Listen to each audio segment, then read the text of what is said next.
was correct in my summation then.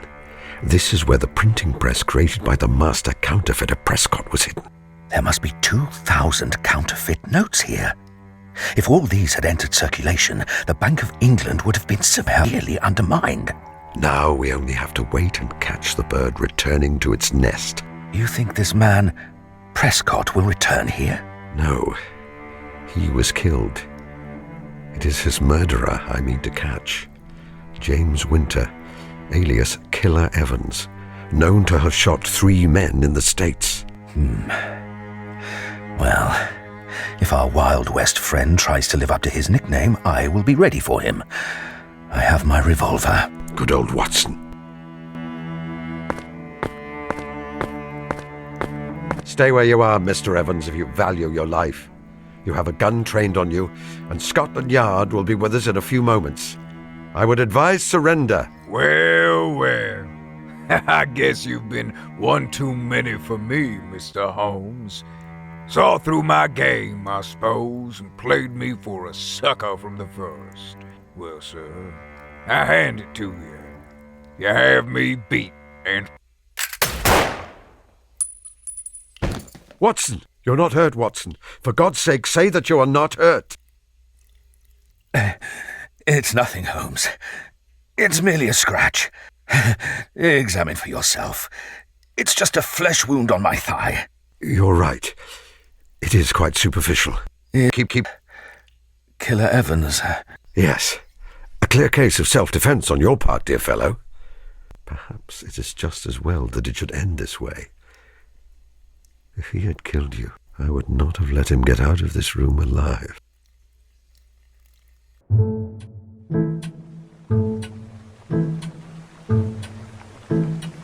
Holmes, I do wish you would stop that. Stop what, precisely? Ruminating over my injury. You said yourself that flesh wound, quite superficial. I will be back on my feet again in no time. You must stop worrying. I was doing no such thing. I was considering an entirely different matter. I may not be a master of observation, but I have known you long enough to think otherwise, my dear fellow. There must be some way for me to help Watson. Making a close observation of him would be a good place to start.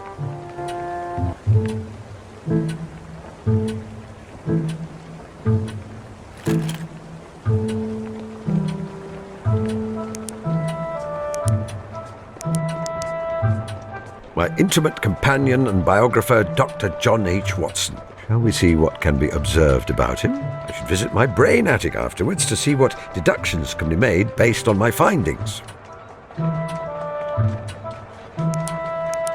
It is a yellowback novel entitled The Lady Detective Makes It Right. There's a picture of a young lady examining a footprint on the front, an advertisement extolling the virtues of cocoa on the back.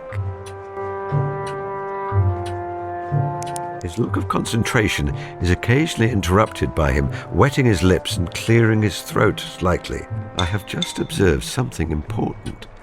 I should enter my brain attic later in order to see if I can make any deductions.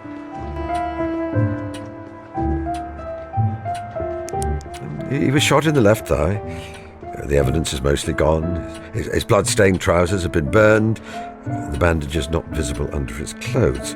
I can tell from the way he sits that it's still causing him some discomfort. He has had quite enough gunshot wounds for one lifetime. Holmes, you are brooding again. I am touched that you are so affected, deeply touched. But I hate to see you keep berating yourself.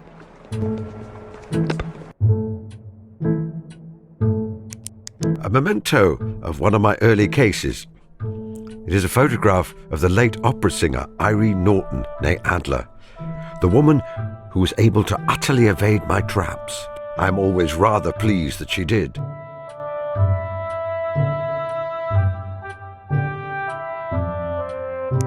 A rather bulky wall-mounted telephone with a tube to speak into and one to raise to your ear. I have seen more compact models.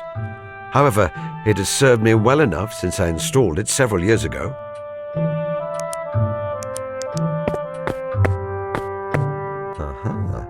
The remains of Watson's dinner. From the colour of the sauce and a distinct smell, I think that this once held a portion of Mrs. Hudson's quite delightful curried lamb, a delicious dish, which has sometimes even induced me to overindulge. However, it is quite spicy and salty. I have just observed something important. I should enter my brain attic later in order to see if I can make any deductions. Welcome to my brain attic. I like to think of my mind as space full of well-chosen materials, information which I can draw on in order to complete my work. I keep a record here of people who are significant to me, represented by portraits on the walls. The blackboard is very important. I use it to combine observations I've made in order to make deductions. Metaphorically, of course.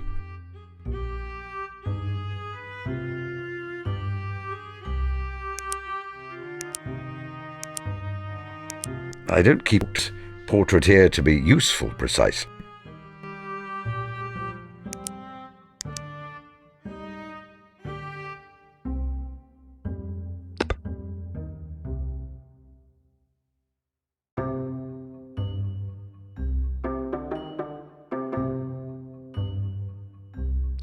Watson has eaten the curry, and now he is clearing his throat often and licking his lips. I conclude that he is rather thirsty. Hardly my most illuminating deduction, I grant you. However, the mechanism remains the same when I'm solving much more complex problems. I seek out information and look for connections. I should find him something to drink. I could ring for Mrs. Hudson, but Watson would find it more charming if I were to find him something to drink myself.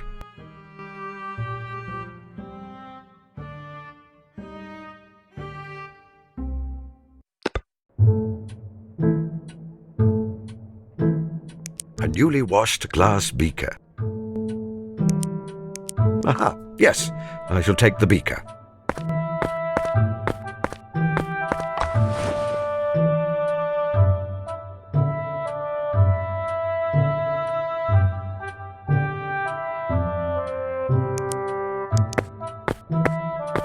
If I take the knife, all my letters would be liable to go astray. I'm going to answer them. Eventually.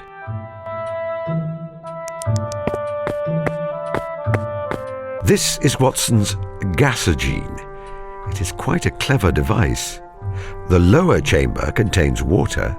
The upper contains tartaric acid and sodium bicarbonate. The two chemicals react, producing carbon dioxide and carbonating the water. For some reason, he prefers to drink his water fizzing with bubbles. There are usually some glasses here, but they are absent. I will have to improvise.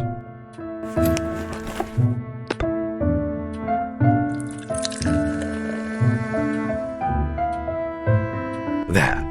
I now have a beaker full of carbonated water.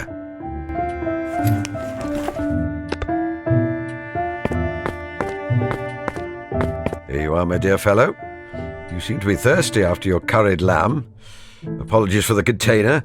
Mrs. Hudson seems to have purloined all our glasses. It is clean, I assure you. Thank you, Holmes. You are right. I am thirstier than I realized. I will trust that you have avoided cross-contamination when it comes to your scientific equipment, and that this is not an attempt to poison me. Well, I've done that for him at least. Perhaps I should stop delaying. There's something important I need to speak to him about. Wait a moment. The thing I wish to say to Watson is quite significant. Am I ready to take this step? Watson, we must discuss something important. Earlier, you presumed that I was berating myself for allowing you to come to harm. While my thoughts have turned that way often, ever since you were injured, it was not what I was thinking in that moment. Rather, I was trying to decide how to share some important news with you. I have decided to retire. Retire? Yes, to sequester myself away on the farm of my dreams. I have a notion to take up beekeeping. Give up your detective work? Surely not. You are simply upset because I was hurt. In a week or two... No, I'm quite certain. In fact, I purchased a cottage and some land in Sussex several months ago. I do not crave the thrill of detection as I once did. It is a task for a young man, and I am no longer young. It is time to move on. But what am I to do? Whatever you like, Watson. I am not your keeper. It is rather a large cottage. Holmes, you know that I will never tire of your company. A countryside retirement sounds idyllic. Yet, this is very sudden. I am not certain I am ready for that kind of seclusion. I still have a few decades' worth of a perfectly respectable medical career ahead of me, and people here who rely on me. Once I fail to supply the curious adventures which thrill you and provide you with material for your sordid magazine stories, you lose interest in me. Is that it? Of course not. You know that is not true. Or perhaps you've set your sights on marrying the sensible and pretty matron who brings you flowers and writes you sweet nothings. If you propose, I'm certain she will agree. She has not been subtle about her intentions. Holmes, you are being childish. Yes, I suppose I am. Of course, I will come with you if you need me. If you ask me to join you, I will.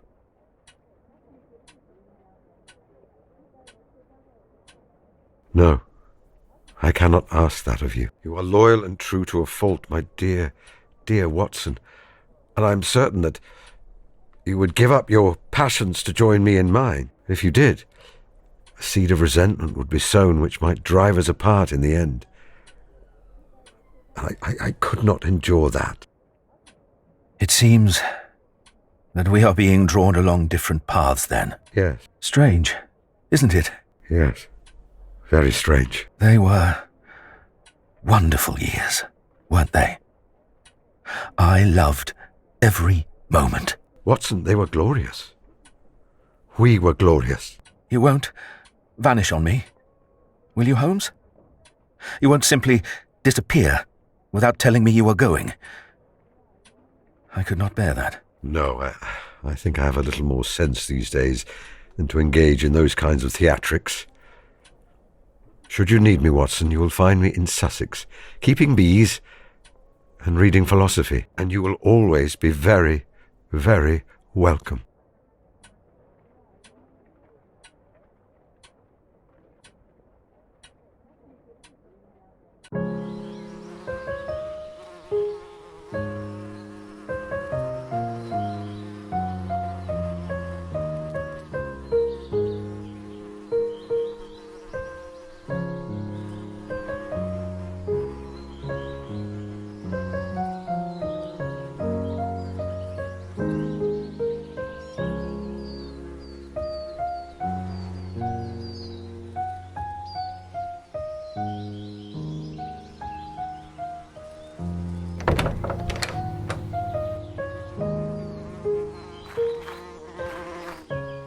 Watson, are you going to loiter on my doorstep all morning? Good afternoon, Holmes. My word, you look well. I don't think I've ever seen you with so much flesh on your bones and colour in your cheeks. I remain as wiry as ever under the knitwear, I assure you. I must apologise for turning up out of the blue like this. I know I should have written to you ahead of time. My ship came in this morning and I found myself unceremoniously deposited back in England. I couldn't face the hubbub of London. I really am dog-tired. And you do have rather a good track record of perking me up when I'm back from a war. So I hoped, if it is at all inconvenient, then you must tell me. I am certain I can find alternative accommodation. Watson, kindly stop talking nonsense. Come inside, get out of that uniform, and make yourself at home. You must stay for as long as you like, my dear, dear Watson. Watson is by my side again. I must ensure that he's able to rest and recuperate, and find a way to tell him, well, many things. But how? A picnic, perhaps, on the cliff tops. He would like that. The perfect moment of peace and tranquility after the bloodshed he has seen, all the lives he has saved and not managed to save. I will ask my housekeeper for suggestions for what I will need. She can generally be found in the kitchen.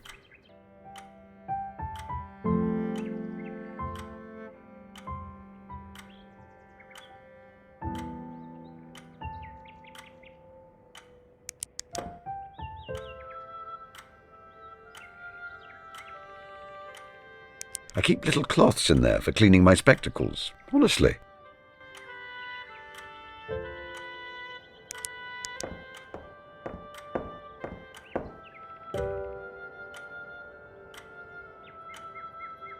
A very friendly and intelligent pair of mice live in there. Watson likes to joke that he swears that one of them plays the violin.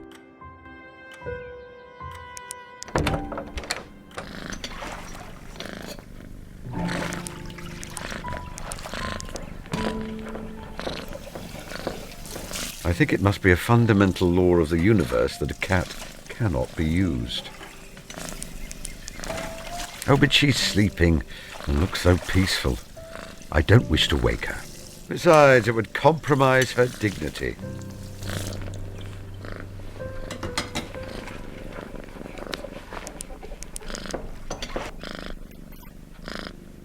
Martha, I'm planning a surprise picnic for Watson. What key components would you suggest are required? A surprise picnic, eh?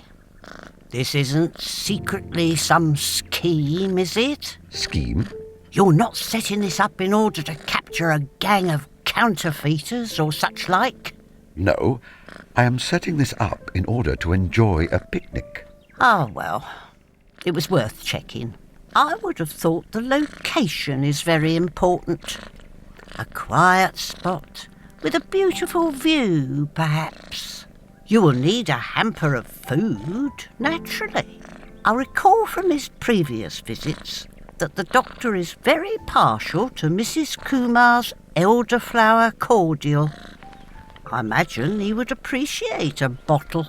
A hamper of picnic food, a bottle of elderflower cordial, and a quiet spot to enjoy both. I think that can be arranged. Thank you. Can you make a hamper of food for me? Certainly. When do you need it by? Lunchtime today.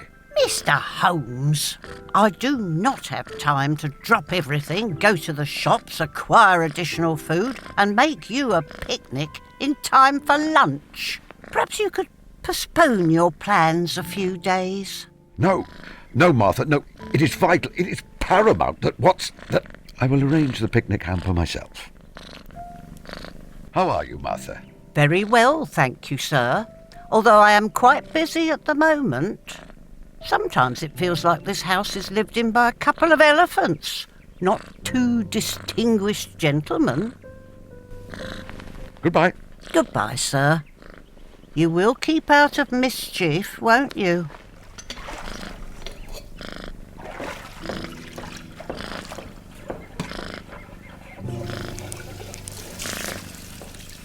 May I take this, Martha? I may need it to exhume a body. Of course, Mr. Holmes. It doesn't belong in my nice, clean kitchen in the first place. Did you say exhume a body? Goodbye, Martha.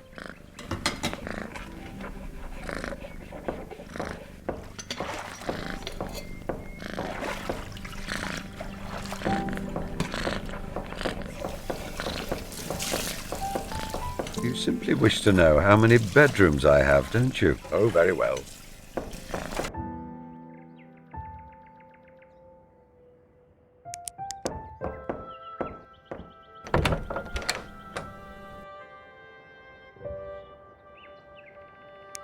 A nefarious cat burglar, known for charming all those around her.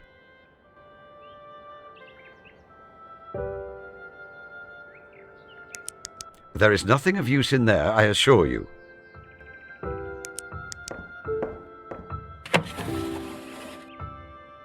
Let me see.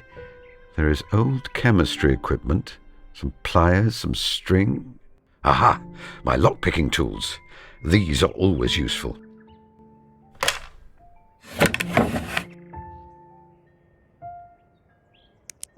This is not my entire laboratory, but a small selection which serves me well for most things. The microscope sees the most use. I would rather keep it there so I have it readily to hand this evening. The skull of a gannet. It was a present from Miss Tilda. She found it on the beach. My current favourite dressing gown. I've had quite a number over the years. I would rather leave it where it is. It is already a minor miracle that I remembered to hang it up rather than leaving it on the floor.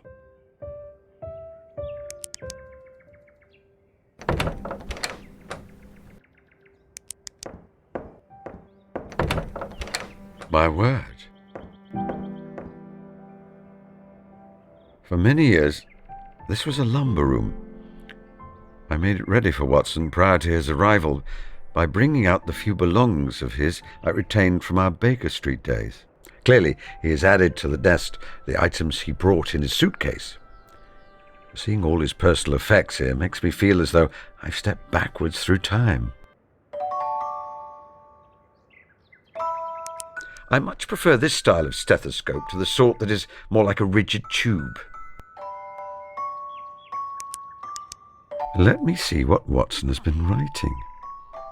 Aha, it is one of his memoirs about my cases, the affair of Professor Presbury. I have said for many years that he should publish on that matter, if only to dispel some of the ugly rumours which echoed through London society some 20 years ago. Now, what does he say about me? He's always overly flattering. Rarely does he spare me any blushes.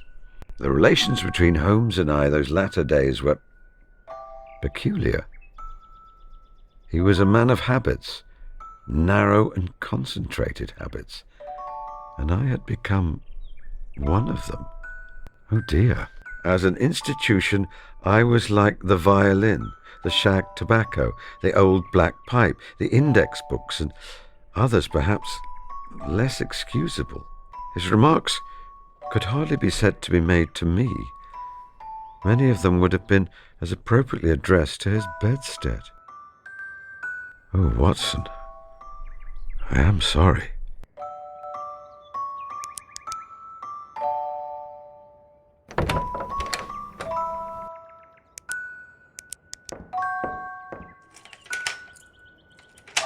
No use. It is locked.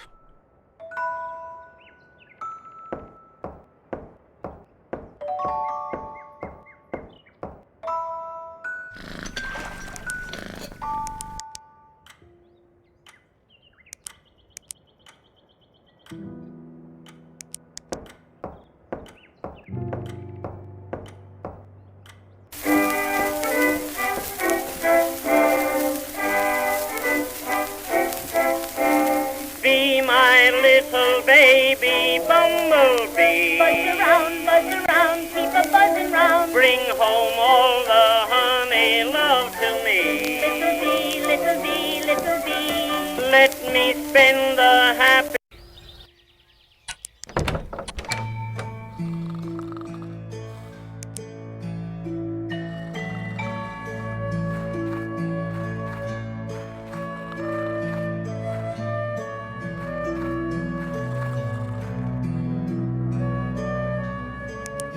My extractor, designed to drain honey from a beehive frame. A stainless steel cylinder attached to some bellows.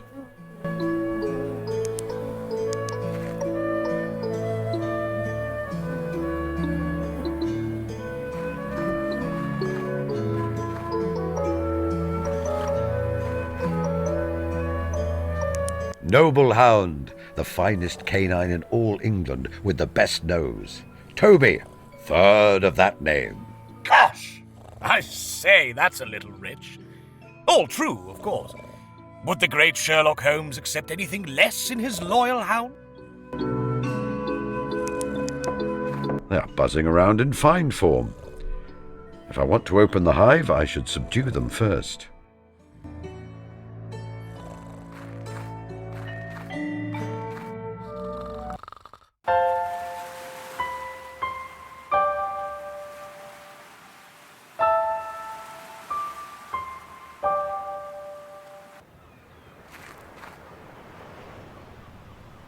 I feel the need to remind you that I am retired.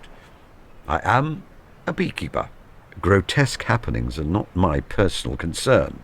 As an ordinary citizen, I should leave investigative matters to the police. Let's have a look, shall we? Sanjay Kumar, a young man of around 12 who lives in the village. We have not talked much, but I found him watching me while I tend to my bees, at a distance, with binoculars.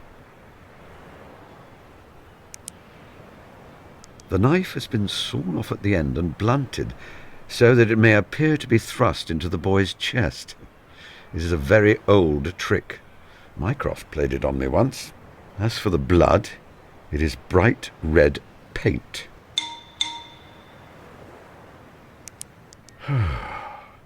A familiar shade of red buckram, and I see the top of the first line of the title. The Adventures of Sherlock Holmes by Dr. John H. Watson, I believe.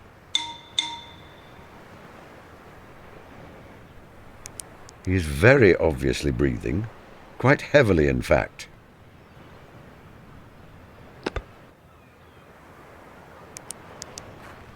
Young man, can you hear me? Well, you are still breathing, very obvious in fact. What are you doing, young man? Goodbye.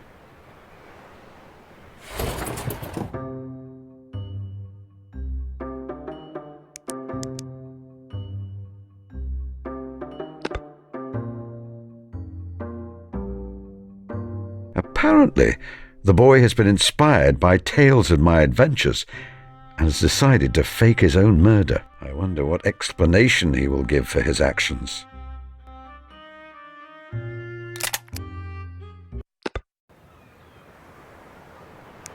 Young man, can you hear me? You've been inspired by the work of my friend Watson to stage your own murder. Might I ask why? But have you solved the mystery?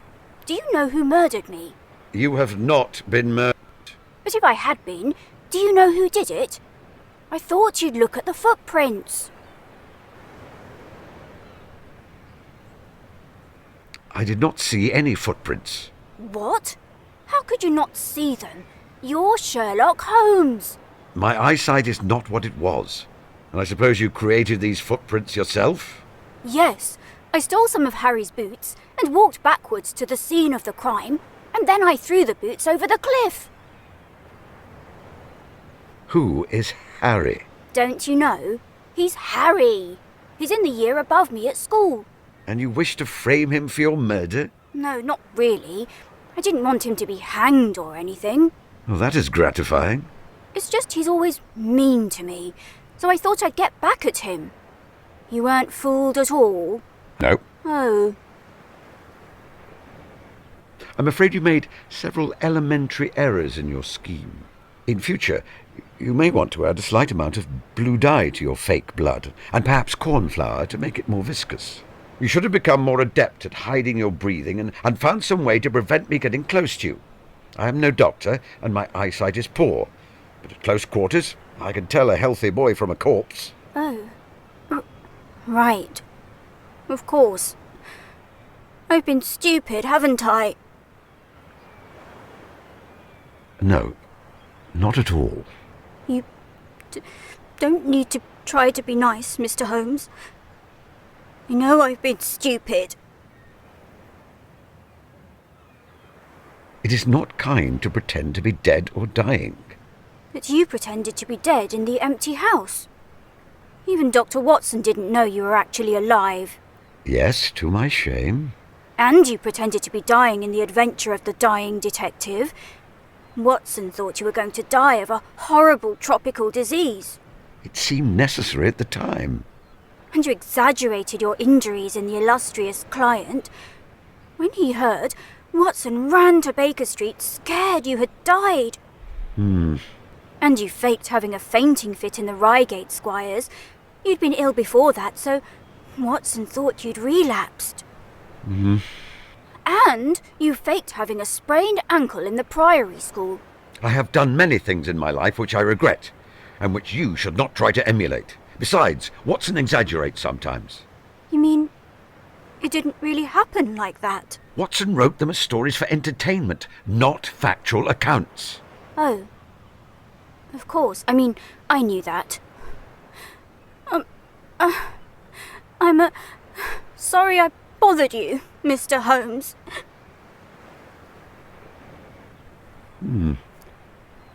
I have a new hypothesis. That I am a nasty, misanthropic old man who breaks young boys' dreams. I suppose now I shall have to find a way to cheer the lad up. It is the right thing to do, but also that his mother will let me have some elderflower cordial.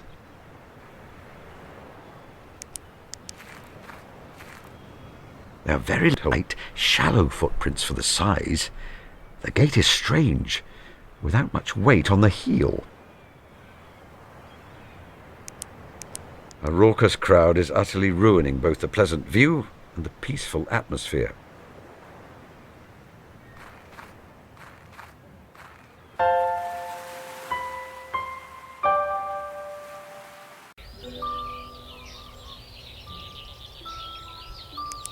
An empty, clean jam jar. I think I recognize it as one from my own kitchen. Miss Tilda, my young neighbour. Her hair is untied and unbrushed. The stains on her dress are characteristic of the meadow to the north of my cottage. Her flower crown is made from the yellow yarrow which grows to the north of my cottage. The dirt under the fingernails suggests she has been digging. There are no calluses of the kind I would associate with daily piano practice.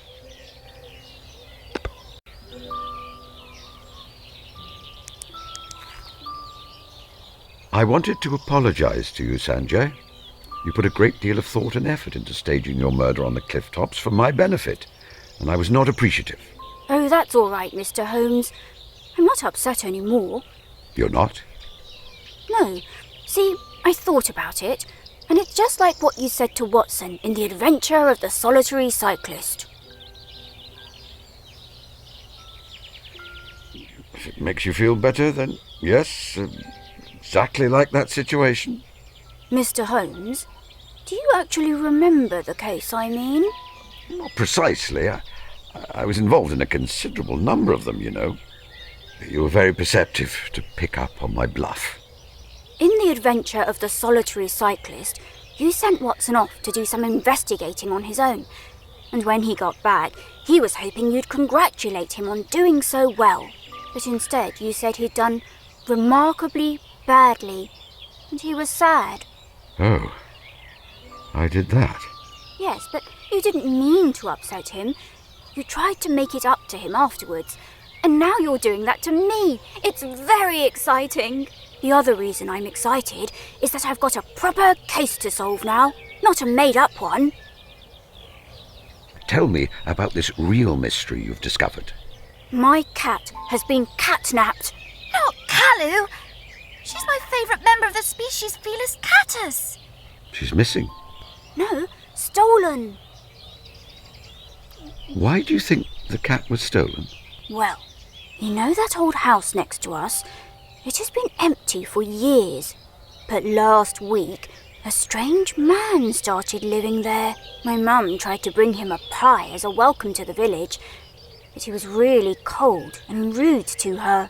Then, he came around yesterday, acting really polite, asking if he could buy our cat. When Mum said no, that she is our special pet, he got really mean and angry again. I think he stole Kalu as revenge. Can you describe the cat? Her name is Kalu. She's small and white. She's also really soft and her toes are pink. Don't forget that.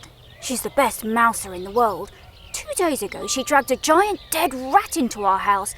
Absolutely enormous. As big as she is. Mum had to bury it in front of the house. Did she indeed? Interesting. Cats sometimes wander off on their own, you know. She may come back by herself. No, Mr. Holmes. Not Kalu. She always stays near the house. I will help you find your cat. Really? Does that mean Am I your client? I suppose so. I am Sherlock Holmes's client. Don't shout, Sanjay. You'll scare away my newts. Goodbye, Sanjay. Goodbye, sir. Please don't take that, Mr. Holmes. I need it to catch my newts. Of course, I understand.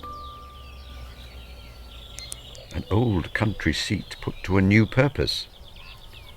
Now it is Harold Stackhurst's well-known coaching establishment. A score of young fellows are there preparing for various professions with a staff of several masters. It will be empty until Michaelmas.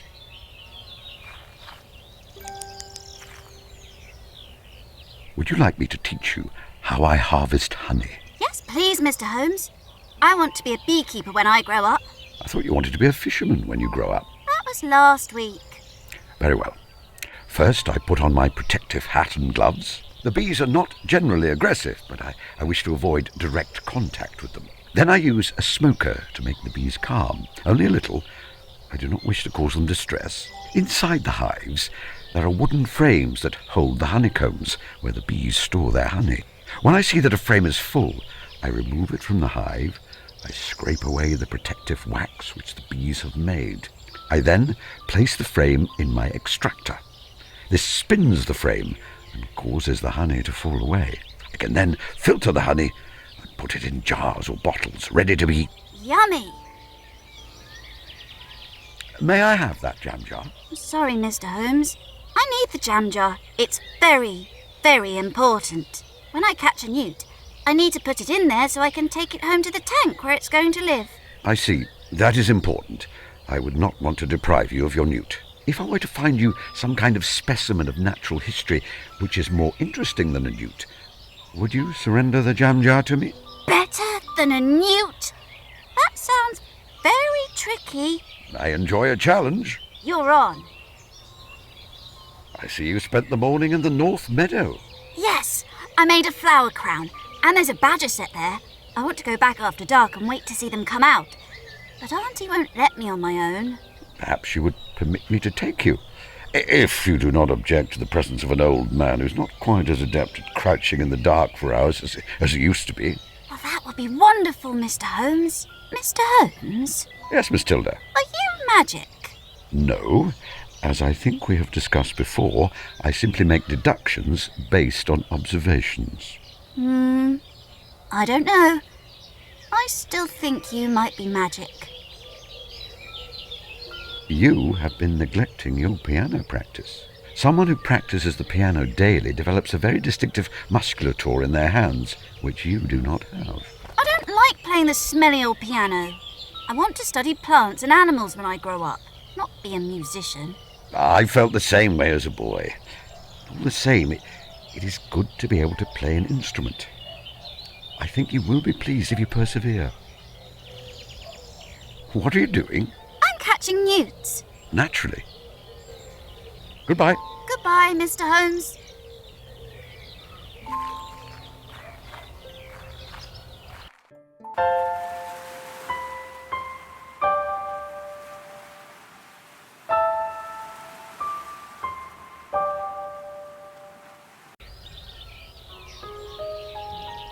Mrs. Kumar is washing some sheets. If I were to make a close study of them, I might be able to find out all kinds of details about her personal life.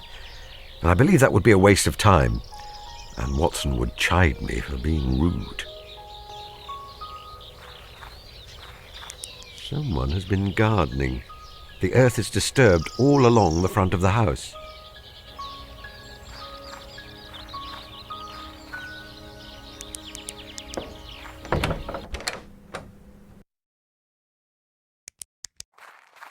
Mr. Holmes, my boy is very upset with you. We had a misunderstanding. I will make it right. I must apologize for upsetting your son. It is not me you must apologize to, Mr. Holmes. May I have some elderflower cordial? No. Mrs. Kumar, I will make amends with your son as soon as I'm able. However, I require some elderflower cordial. It is vital, paramount. My entire scheme will be forfeit without it. No, Not until my son is happy. Could I ask you about your missing cat?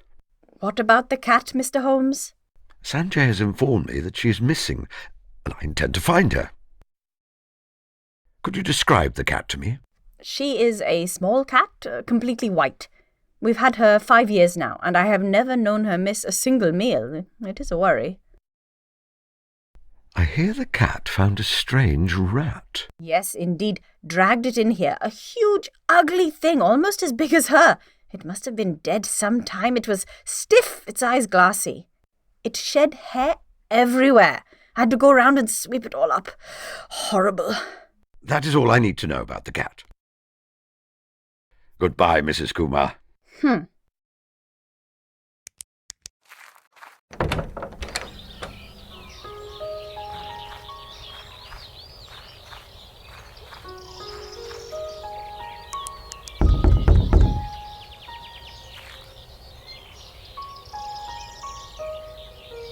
What do you want? I thought I would welcome you to the neighbourhood. This house has been empty many years, and now it is not. I must assume you've recently moved in. Excuse me, but I'm very busy. What a delightful fellow.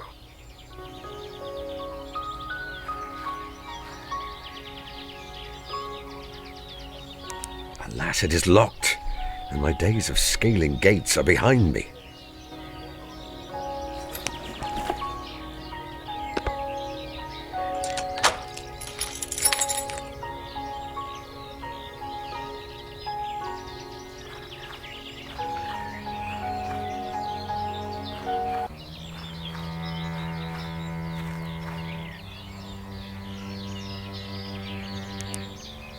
A rather fat rat. My eyesight is not what it was, but that white blur could be a cat.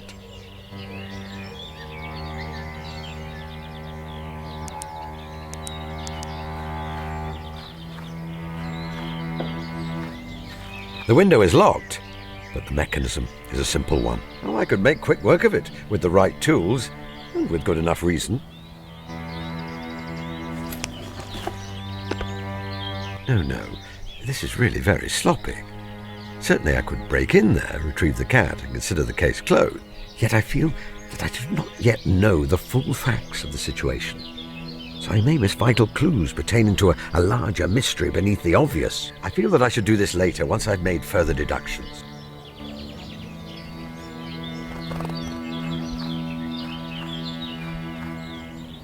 Well, if there is a butterfly up there, I'll take your word for it. I would have struggled to see a butterfly in a tree that distance away, even as a young man.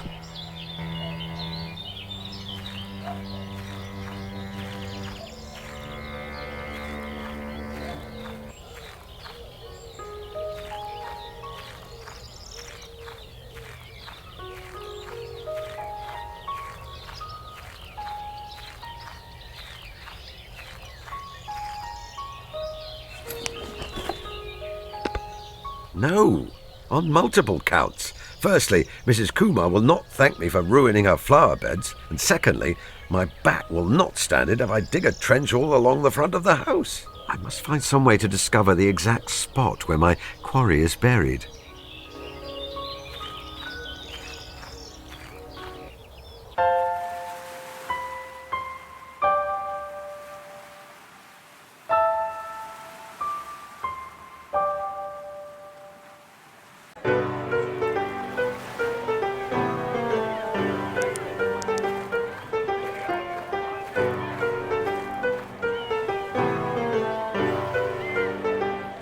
The features seemed simian to me, like a monkey.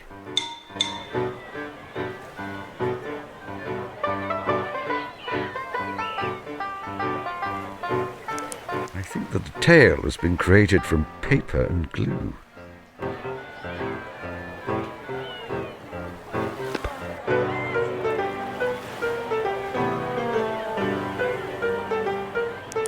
I have a feeling I would find him unintelligible.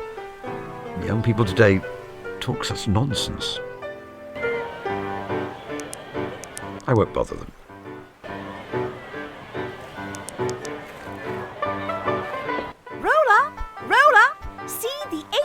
wonder of the world, a real-life mermaid.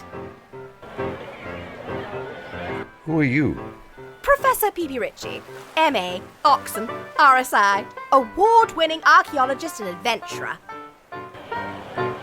And how did you unearth this mermaid? Through clever deductive reasoning based on my knowledge of geological processes. Would you perhaps be able to name for me a geological process? Photosynthesis.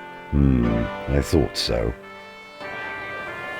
Where do you hold a professorship? Shrewsbury College, Camford. You made the mermaid by sewing together a monkey and a fish. No, I didn't. Indeed you did. Didn't. You did. Didn't.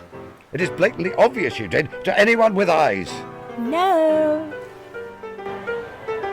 You are a scam artist. No, I'm not. You are. I can prove that you are. The mermaid is made from multiple animals which have been artificially stitched together and augmented with sugar paste and papier-mâché. It is not even a cunning trick. It is entirely transparent. Look, mister, people see what they want to see. You can point out to them all day that the mermaid is fake, but they won't accept it. They want to believe my fantasy. And there lies the folly of humanity which frustrates me the most.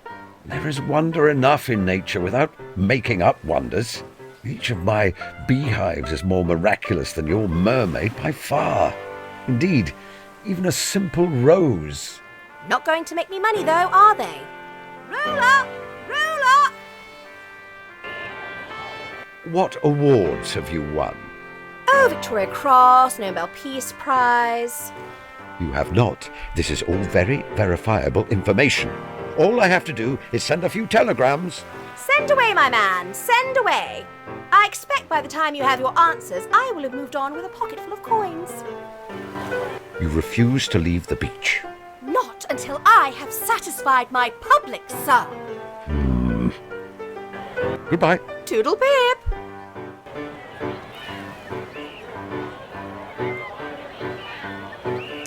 Good morning. Are you enjoying your visit to our little town? It's lovely. What a wonderful view of the sea. If only I'd come with my husband and not just for work. I don't suppose you've heard any news from London. None at all. I've been so busy. I haven't seen a newspaper in days.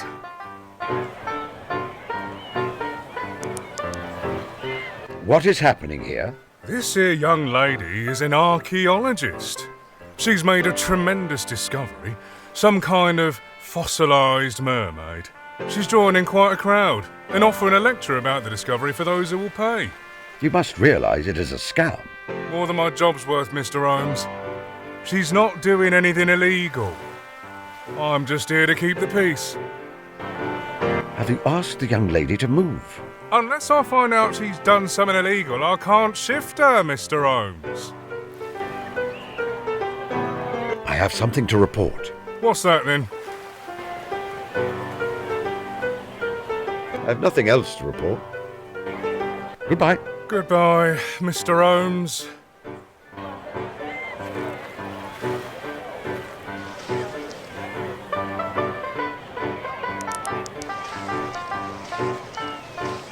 From the size and style, I would suggest they belong to a boy of around 14 or 15. I expect he's an active fellow who spends many hours running through the muddy fields to the north of the village. Swift of foot, but clumsy with his hands. His lace tying is rather slapdash. Let whoever put them here carry them away. I will not.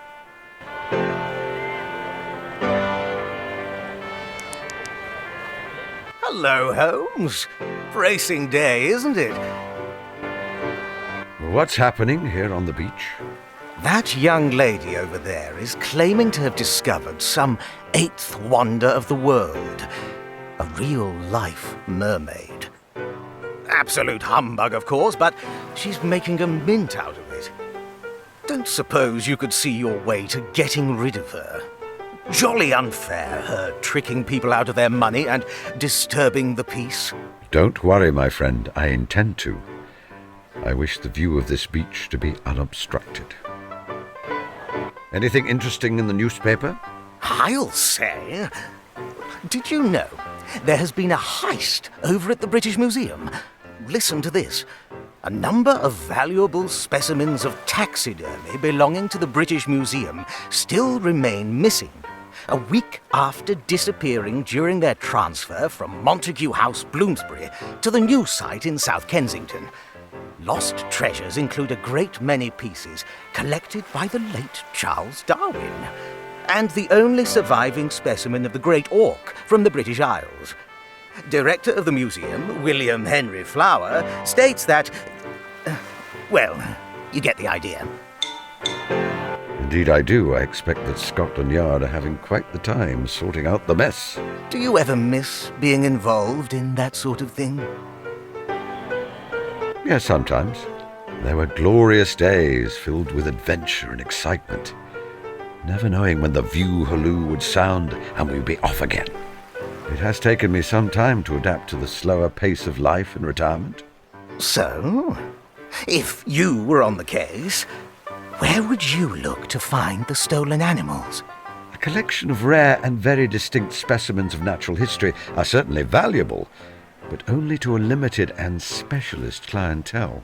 I expect the thief will have found somewhere to store the collection until the police have lost their scent, and they're able to find multiple buyers to ensure the collection is split up.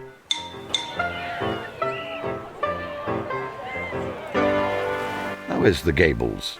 Oh, jolly good. Of course, the boys are all home for the summer at the moment, so it's all planning. I have doubts about the new English master I hired. He's entirely green around the gills. Still, we were all young once, what? You haven't thought of retiring? No. I live to teach. Whatever would I do if I retired? Why do you wear a monocle? I've always wondered, since you clearly have perfect eyesight. I feel it gives me a sense of authority. If you wear a monocle, people assume you must be someone important. Would you like to come over for dinner? You know my friend Watson is staying with me. Drop in on us when you have time, won't you? Of course, old man. I have a wild idea for an excursion we could undertake next week. Oh? The Picture Palace in Eastbourne is showing a film, Trent's Last Case. A mystery. What do you say? Could be a bit of a wheeze, what? Watson would appreciate it. And I expect he will urge me to come along as well. I know you too well, my friend. That is your way of saying that you would like to come just as much. Goodbye, Stackhurst. Goodbye, old man. Give my regards to the doctor.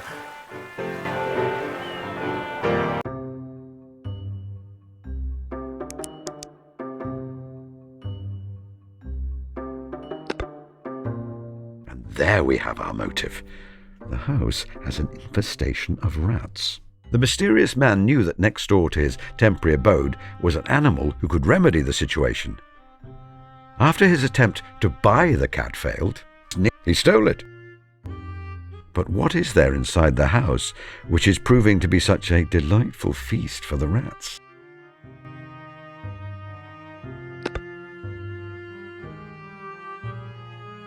No, I do not think that connection will help. Now the picture becomes clearer.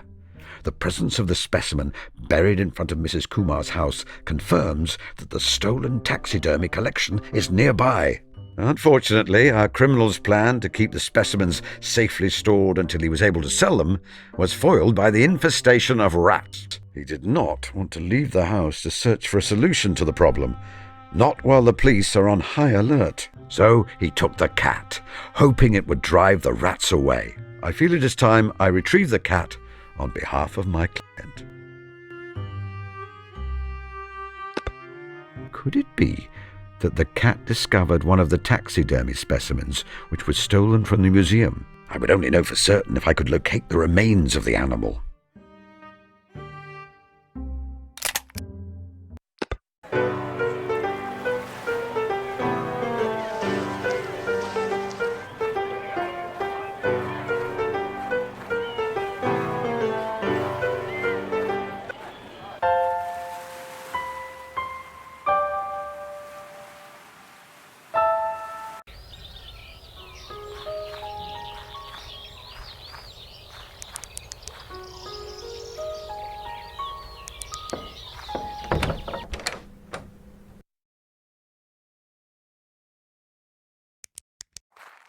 Mrs. Kumar is known for making the best elderflower cordial in Sussex.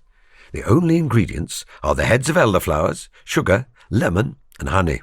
I would humbly argue that the honey is the key to her success. She has an excellent supplier.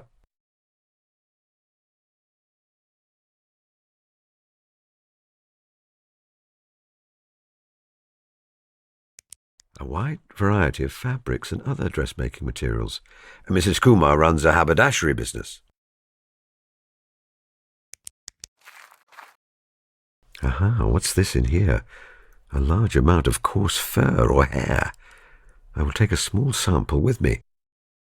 Mr. Holmes, why did you take that? I call it scientific curiosity, Mrs. Kumar.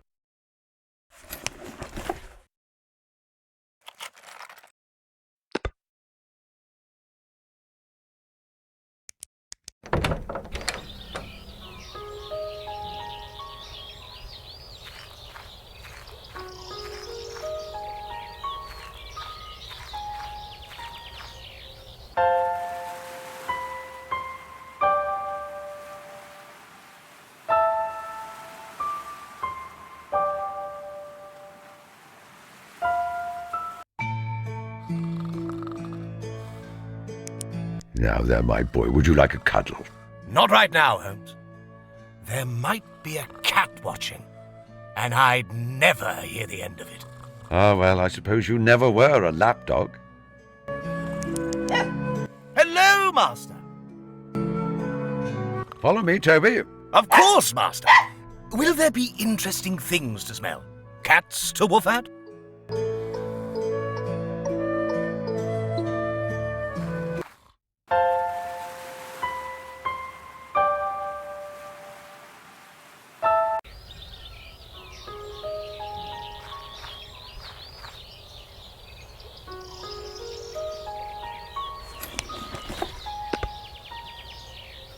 Now then, Toby, I would be much obliged if you could turn the attention of your prodigious nose to this scrap of fur. Are you able to lead me in the direction of the animal this is from? Thing to smell? Thing to smell? Let me see now. Yes, I have the scent. View halloo! The hunt is on.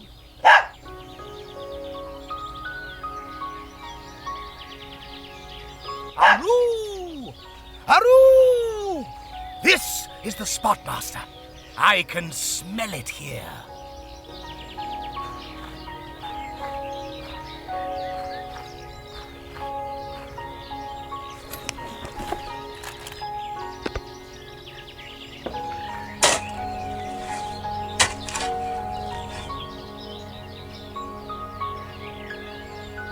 I believe a naturalist would identify that it is not a species native to England. It has been taxidermized.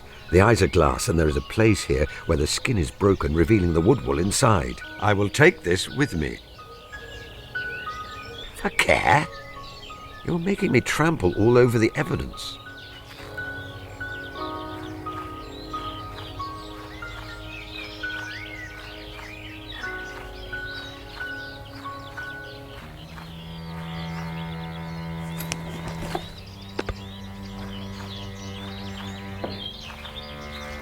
Now, let us see about picking this lock. Hey, what's that? I think before I try that again, I will need to engineer some kind of distraction. It is the sort of thing in years past I would have used Watson for.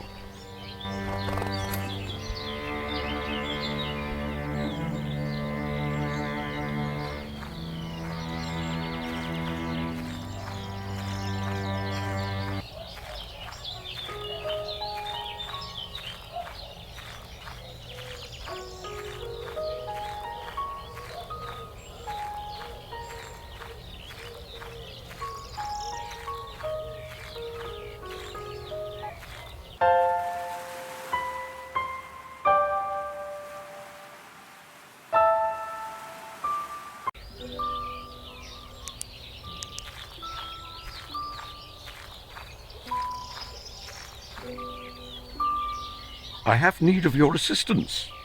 Me? You want me to help you? Me? Help? You? Help? That is the general idea. Like the street urchins you used to get to help you. Does that make me...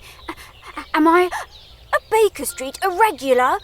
I wanted to be a Baker Street irregular my whole entire life. But I heard they were a pretty exclusive bunch. We're not on Baker Street. Aww. So I think that makes you something even more rare. The leader of a new division. The Fulworth Peculiars, perhaps. Oh, can I be a peculiar too? Naturally. However, I think that Sanjay must be the leader. Now, on to business. Sanjay, I need you to provide a distraction while I break into your neighbour's house to rescue Kalu. You mean he's so nefarious, you've been forced to operate outside of the law? I will understand if you want no part of it. You can trust me, Mr. Holmes. Then let us be off. What do you want? Good morning, sir. Do you know how to escape from a locked room which doesn't have a carpet if a key has been left in the lock? I beg your pardon? You only need a newspaper or something similar and some stiff wire. You see, what you do is you slide the newspaper underneath the door and then you put the wire in the keyhole. Why are you telling me this? I thought you might find it interesting. Useful, even. As a master criminal. What did you just call me? A master criminal. It's obvious you are one. I deduced it. Now, do you want to hear about how to escape a locked room? Honestly, you'll find it ever so interesting. Go on then. All right.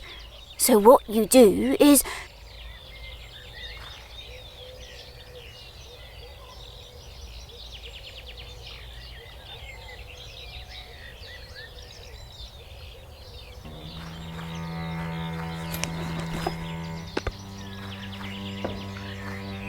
Of course, bank holidays are the best day to try to rob a bank because...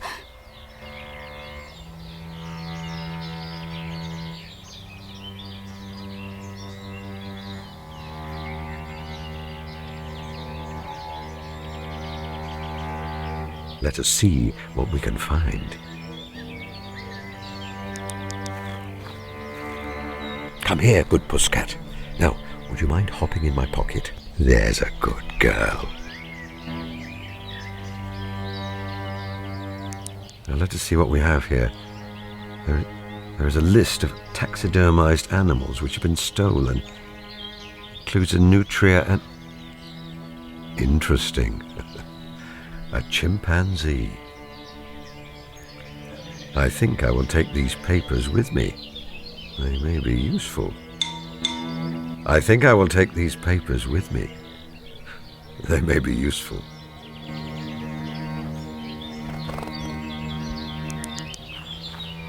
I believe I have everything I need. Let me see if I can make my exit as elegantly as I got in here.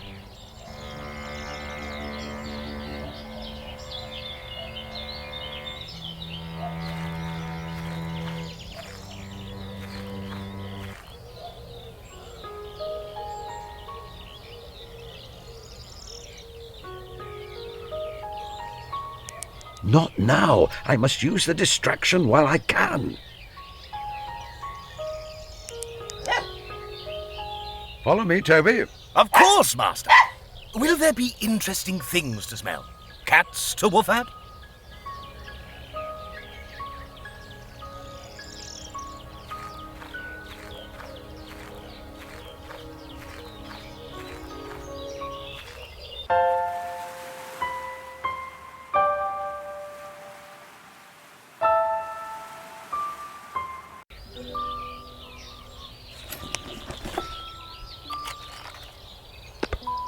Here is your cat, Sandy.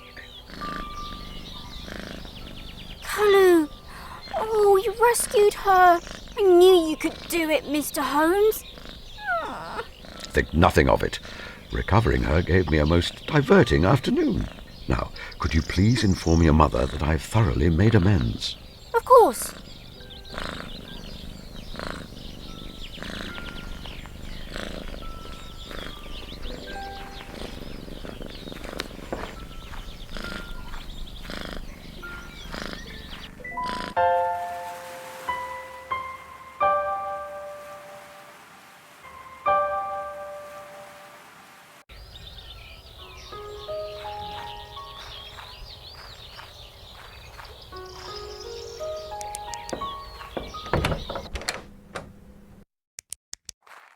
Good day, Mrs. Kumar. Good morning, Mr. Holmes. Is your trade going well? Your fabric shop in Eastbourne, I believe? Yes, indeed, business is going well, Mr. Holmes. I think that with the war behind them, many ladies wish to buy the colourful fabrics I have for sale. And how is your work? You are making more of your wonderful honey? It is the bees who make the honey. I am merely their servant and their student. You know, my boy Sanjay has very strange ideas about you. He insists you are secretly a detective from a book he's reading. An imaginative and observant young fellow, it seems. I have made things up with Sanjay. Now, about that cordial. Ah, very well, Mr. Holmes. I apologize for being so short with you earlier. Sanjay is a bright, sensitive boy, and I do not like to see him upset. I understand he has trouble from the other boys at school. Yes. They know that he is shy and a little unusual in his interests, so they make nasty jokes about him. He does not have a single friend. A lamentable situation, but not the whole truth, I feel. He is very close friends with Miss Tilda. But they never talk. That is how it is with some friendships. They might not talk, but they stay close to one another while they go about their favourite pastimes. I see. That is a comforting thought. Here, Mr. Holmes, have this elderflower cordial with my compliments. Thank you, Mrs. Kumar. Goodbye, Mrs. Kumar. Goodbye, Mr. Holmes.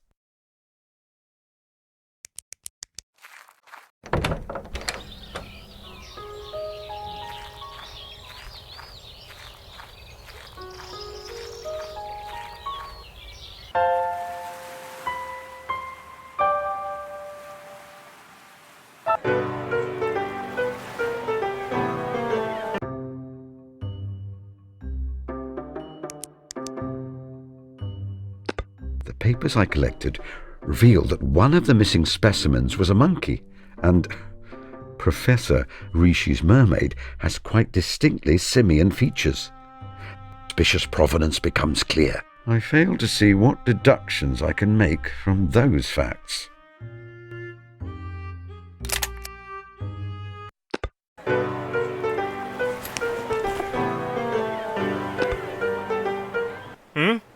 What's this then? It is a selection of documents concerning the theft of a valuable taxidermy collection from the British Museum.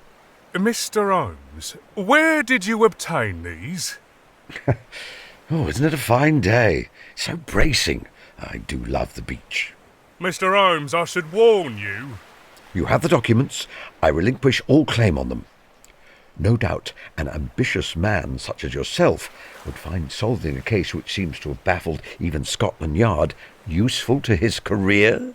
Well, yes. Then let us set aside their provenance for the moment.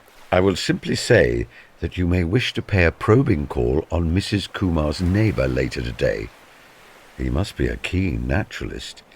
He has a most fascinating menagerie in his cottage. I would also draw your attention to one of the names on the list, a Miss Pippi Ricci. What? Right then, she's nicked. Miss, you just come along to the station and explain this document to me. What? I expect that the young lady will be released in short order. There is little proof that she knew the monkey was stolen when she bought it. Indeed, I'd believe that she did not. In the meantime, however, the beach is perfectly tranquil.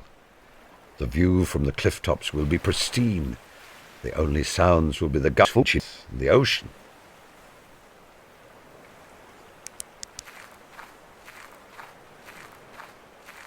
It seems that the grotesque creature was left behind.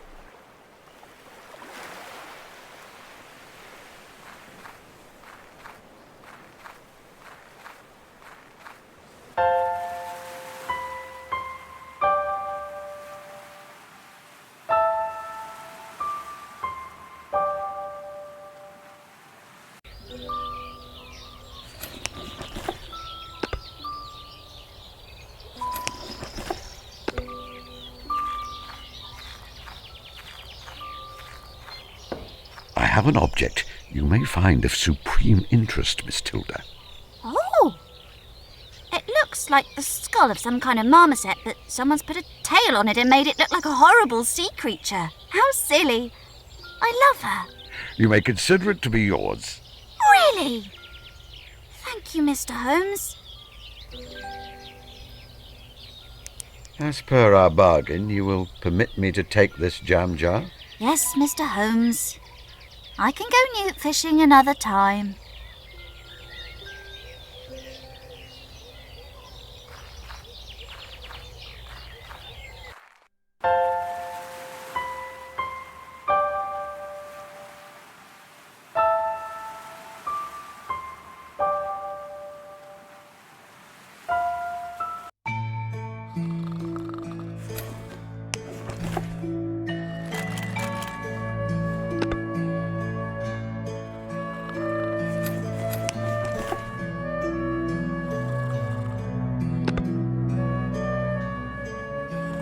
It has been known for time out of mind that bees are calmed by smoke.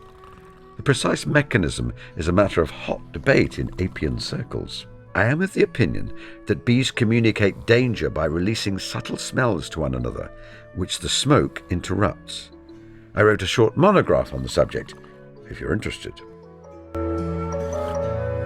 It only takes a light touch. I do not want them to be stressed. I refuse. That would disturb the bees. There is a full tray of excess honey here. I will take it with me.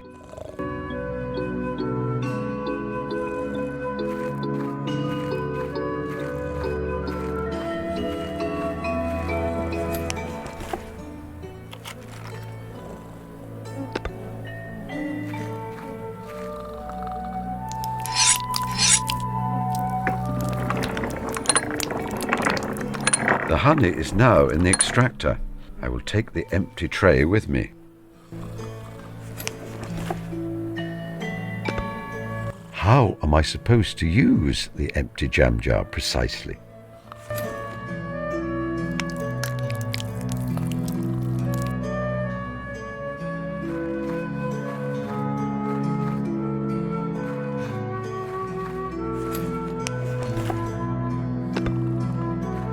I should put my protective clothing on before making any kind of inspection of the hives.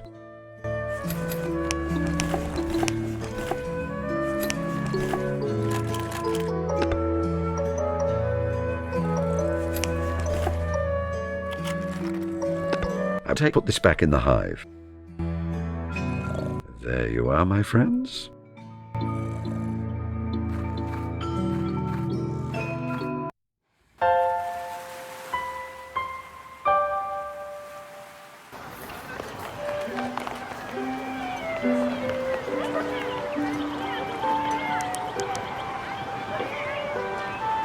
Her cheeks are sallow, her complexion is pale, she has dark skin under her eyes.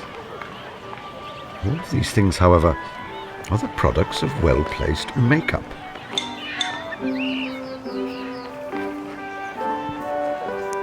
The nails are well cared for, save that she bites them when she is nervous.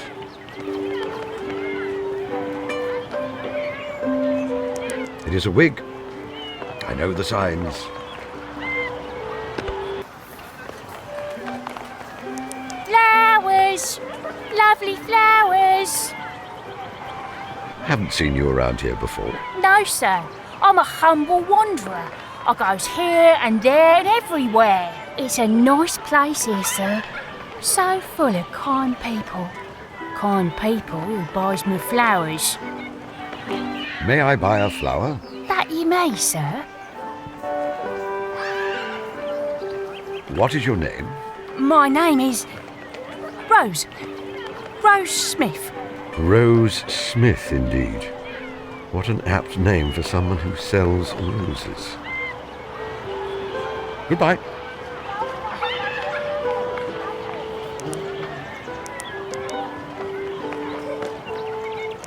It is not part of a costume. Underneath the eye patch and his pancake makeup, I see scar tissue. a military-style moustache, as was mandatory for soldiers at the beginning of the war.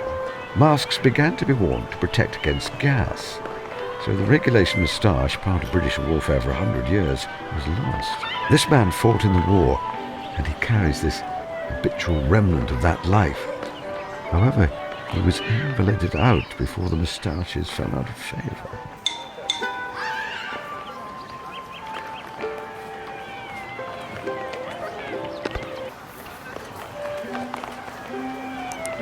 She looks like an interesting young lady.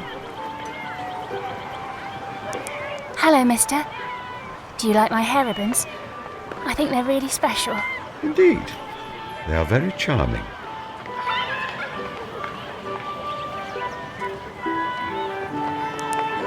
You're a long-time resident of the village. I believe he's some kind of writer, although I observe some signs that he spent time in prison in his youth.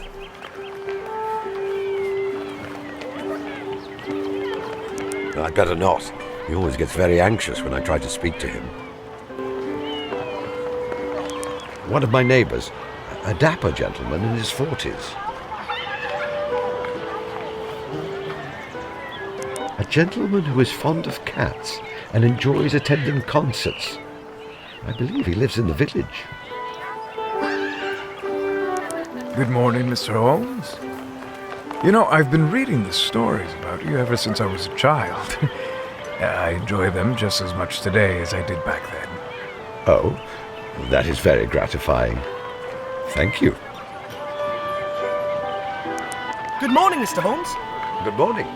Lovely weather, isn't it? I was worried we might have rain.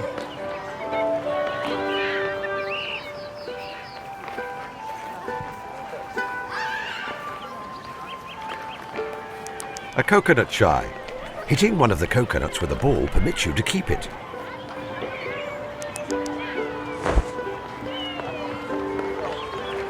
I'm afraid my eyesight is very poor these days.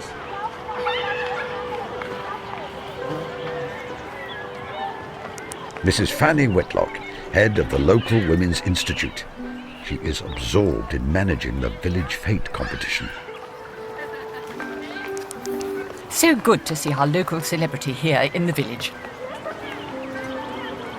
And what are the categories for entry to the competition? Largest vegetable in the category of potatoes, beetroots, carrots and rhubarb. Best rose, best flowering potted plant, best cake, including a separate subcategory for Victoria sponges, best jam or fruit preserve, and best honey. I see that. Only fresh, homegrown produce are allowed. Beetroots and carrots should have foliage trimmed back to 3 inches. Peas and beans to be displayed with stalks still attached. Victoria sponges dusted with icing sugar will be disqualified. Thank you. Who is the judge? Now, that is exciting. The famous mystery novelist, Miss Drusilla Duffy. She is the author of those books with that Liechtenstein detective, Mr. Caspar Hassler. Have you read them? I just love it when he gathers all the suspects together and pronounces who the murderer is, don't you? No. I'm sure you two will get on famously. Sherlock Holmes and Drusilla Duffy, brought together at our humble village fete. You can talk about grisly murders together. What fun! How do I enter? Simply give me any items you wish to exhibit. I will display them here, and the judge will be around later today to award prizes. Goodbye, Mrs. Whitlock. Goodbye, Mr. Holmes.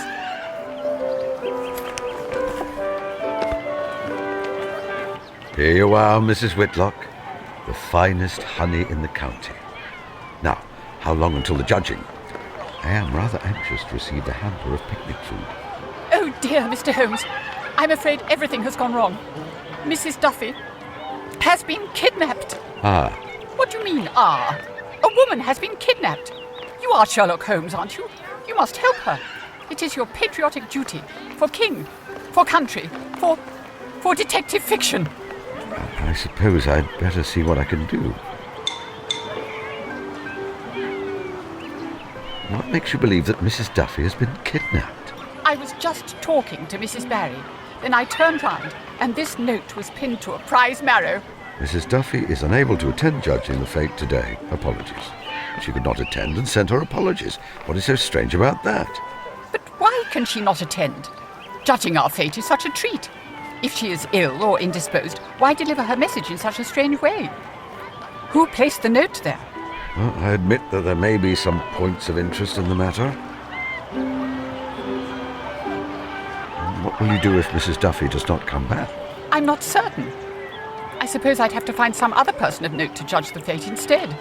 If the need is dire, I suppose I could step in.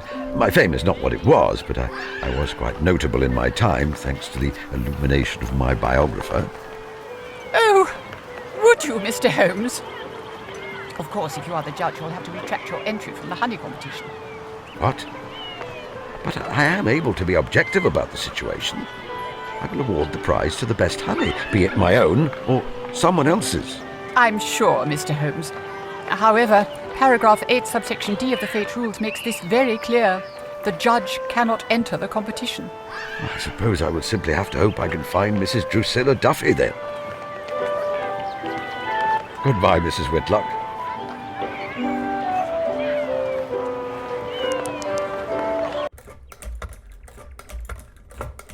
She is a handsome middle-aged woman whose round, freckled face retains the brightness of youth. Her eyes speak of a quiet, understated intelligence. She wears a slightly severe pinstripe jacket and skirt.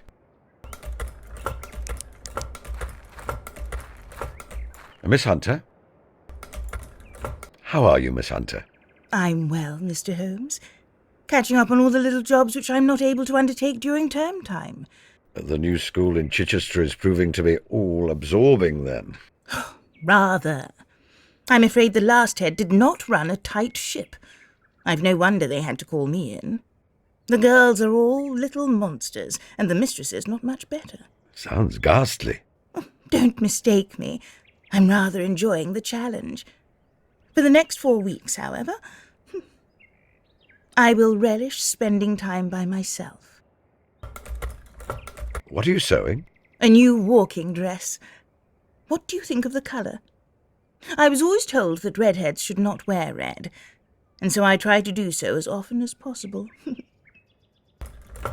I am no expert in ladies' fashion, but it is very cheerful. You would not rather have a seamstress make it for you? Oh, no. I enjoy making clothes. I find it relaxing. In fact, you should let me make you something. All I would ask is that you bring me the material you want to use. As a spinster, I don't get the opportunity to make men's clothing. I did try once, for a neighbour. Unfortunately, he misunderstood my offer for, well, a romantic overture. Poor fellow. I had to let him down gently. You know that Watson was quite convinced that I was holding a candle for you when we first met. No. Surely not. How funny. Miss Tilda has been helping me with the bees. I know. She reports back to me all their antics. Thank you so much for how good you are with her, Mr. Holmes. It means a lot to a child when an adult takes them seriously, I think. Goodbye. Goodbye, Mr. Holmes.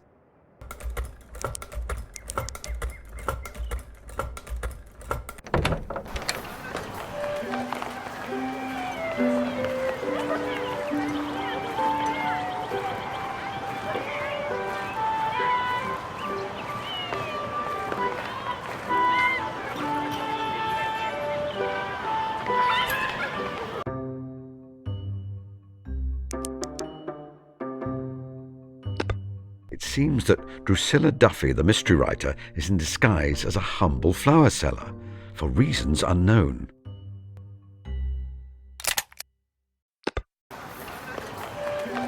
Flowers! Lovely flowers! Miss Duffy, I believe. What? No, I'm Rose. Rose Smith, the flower seller. You are Miss Duffy, the writer of popular fiction. Oh, I'll say that's very clever of you. However, did you know? It is all too plain, I'm afraid. Your makeup is rather slapdash, your wig is slipping, and your accent a poor approximation of Cockney. You must remember to drop your H. It is a nice place here. for example. You borrowed clothing and theatrical makeup from the clown, I presume. Bravo! Sherlock Holmes himself couldn't have done better. Oh, my blushes. That is high praise indeed. What I am less certain about is your motive for such an action. Oh, I'm researching for my next novel. In it, my detective, Caspar Hassler, is assisted by a Cockney flower girl. I'm just getting into character. Could you perhaps continue your research after judging the fate? You see, it is very important to me that I win the honey competition, and while you are here, the judging cannot take place. I'm sorry. You'll have to find someone else. Goodbye.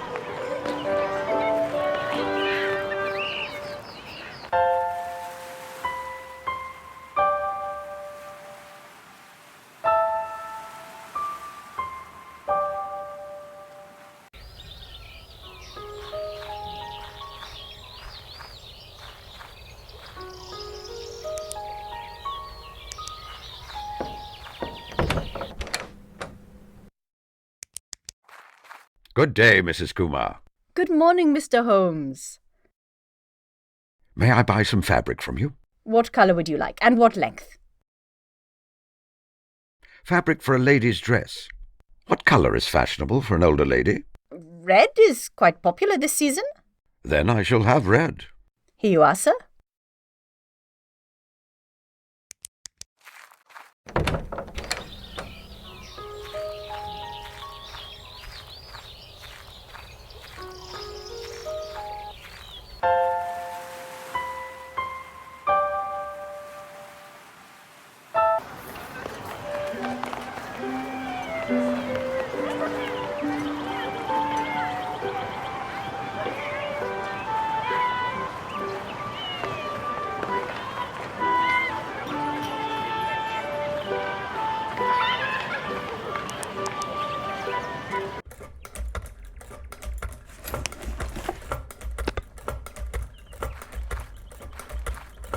Miss Hunter, I'm afraid I must beg your assistance in a desperate matter. Of course, Mr. Holmes. How can I help? The judge of the village fete, Drusilla Duffy, has shirked her duty. Without her, the competition cannot go ahead.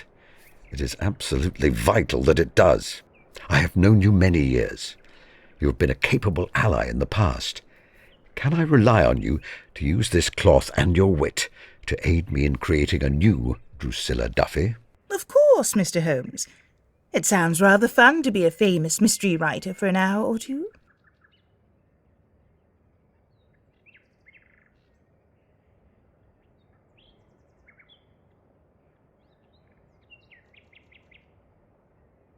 It looks rather good.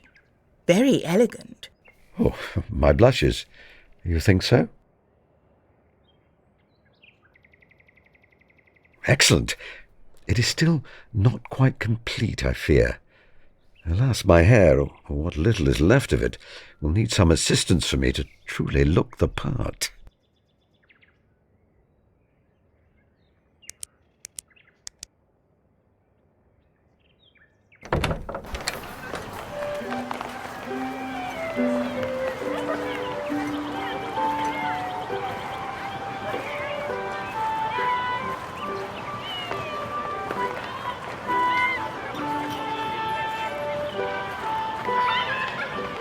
Flowers! Lovely flowers! Goodbye.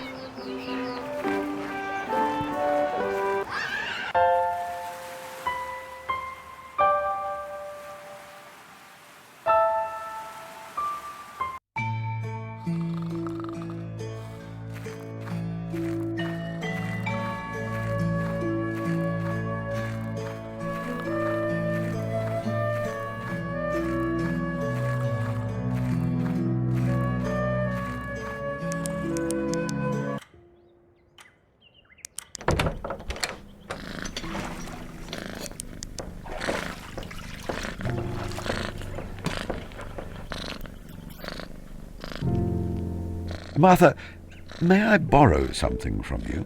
That depends on what the something is, Mr. Holmes. One of your wigs. it would be returned entirely unharmed. Oh, very well, Mr. Holmes. You've worn me down.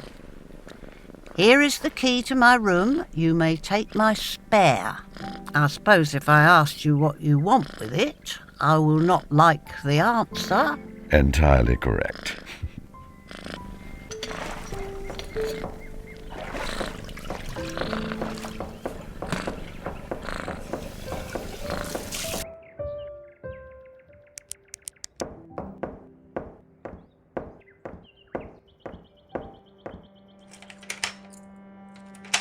No use. It is locked.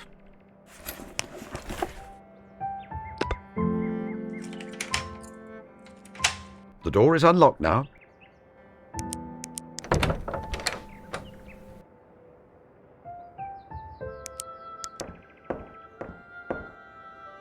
I will combine it with the wig I acquired earlier to make a complete disguise. Let me see now. My eyes are quite weak, but I can make out the writing. It is the alphabet. How charming.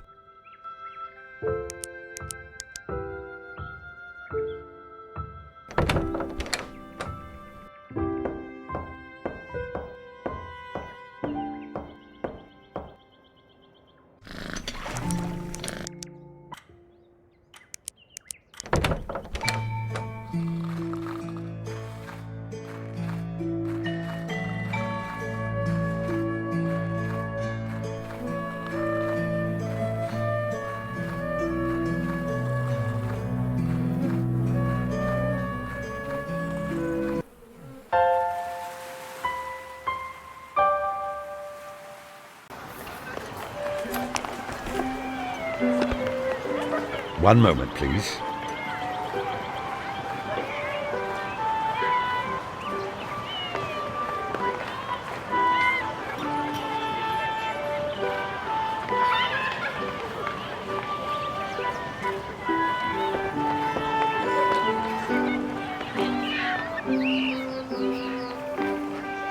I believe that not even Watson would recognize me dressed like this.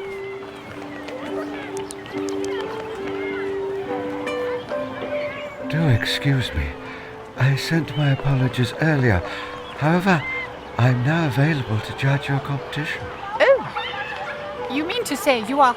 Mrs. Drusilla Duffy, indeed. May I just say, I am dearly fond of your Caspar Hassler books. I especially love 5 Deaths in a Balloon. Indeed. That was certainly one of my more improbable interests. Perhaps. But I just love the part with all the otters. Here, let me show you the entries you need to judge. As I suspected, my honey is by far the best, and so I can award it first place without compromising myself. Mr. Holmes will be pleased. I will have to give him his picnic hamper when I see him next. And I have this lovely bouquet as a thank you for you, Miss Duffy. I wonder... I write mystery stories myself. Would you care to have a look at them? Certainly. You must send them to my secretary. You have the details, correct? Yes. Thank you so much. And thank you once again for judging the fate. Excuse me a moment. Mrs. Duffy? Oh. Forgive me, but I am a great admirer of your work. I wondered if you might sign my copy of one of your Caspar Hassler mysteries? Of course. To what name should I sign it? Dr. John Watson, if you please. Thank you so much. Dr. Watson? Could it be that you are the writer of the Sherlock Holmes stories? Indeed, I am. How nice to know I am known by such a fine writer as yourself. I adore your writing, Doctor. That is high praise coming from such a renowned writer. Surely, you do my little sketches too much credit. Absolutely not, sir.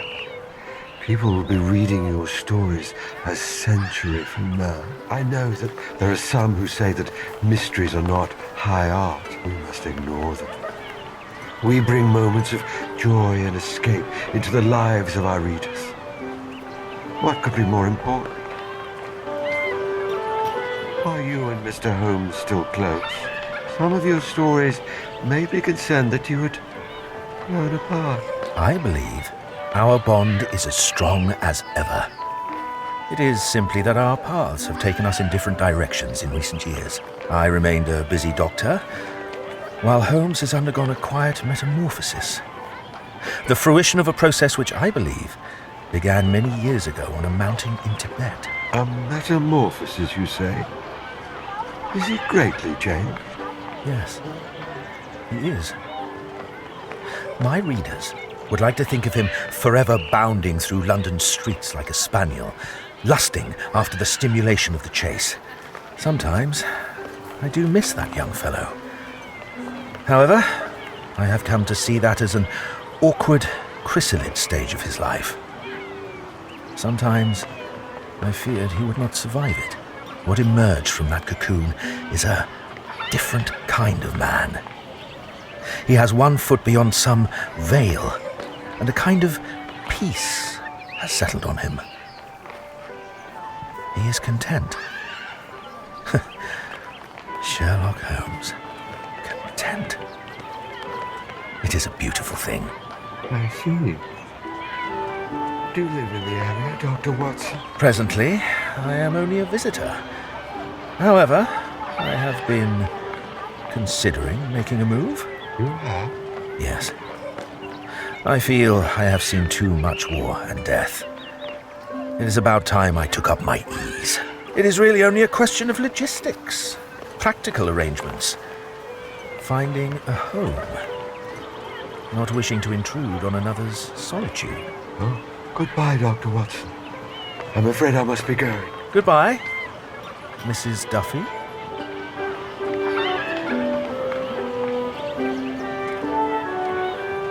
Oh, Watson. Well, I suppose I should return to my usual self.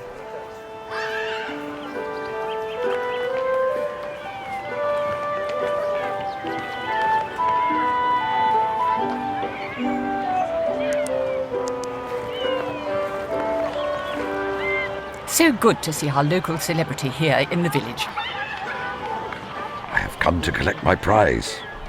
I won the competition for the best honey, I see. You did, Mr. Holmes. What a shame you missed Miss Duffy. Here is your prize, this lovely picnic hamper. Goodbye, Mrs. Whitlock. Goodbye, Mr. Holmes.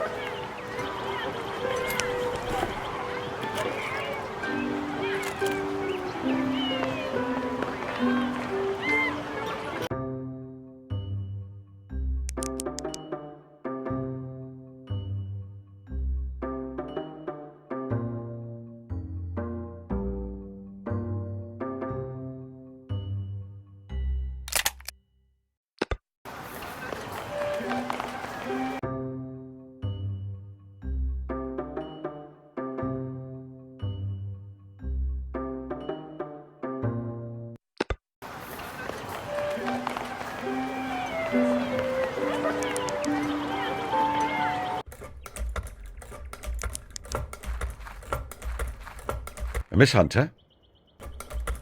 Goodbye. Goodbye, Mr. Holmes.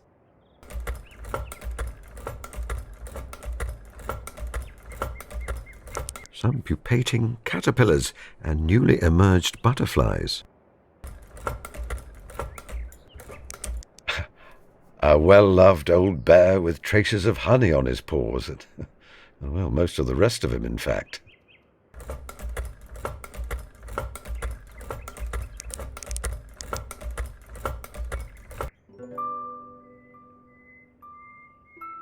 I wonder how old she is here. 3 or 4? I did not meet her until she was 5, when she came to live with Violet after she was orphaned. A bright, cheery face. Her complexion suggests she enjoyed spending time outside, as her daughter does. I gather she did not share her sister's intelligence, but she was a hard worker. She had likely never had a serious illness her whole life before the Spanish flu which took her life. A soldier, an officer in fact. The uniform looks very new. He'd not seen any action when this photograph was taken. Everything from the style of his moustache to his neatly trimmed nails suggests to me that he did not work a manual job in civilian life. So many promising young men shared his fate. It all felt quite distant to me. I was ensconced in undercover work, so I did not see the fighting. Watson, however, an army medic. The terrible thing is that I know Watson would have traded his life in an instant for any one of those young men.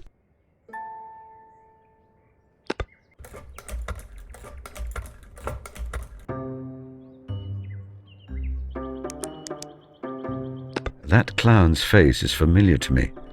Surely it is the man in the photograph. He is Miss Tilda's father.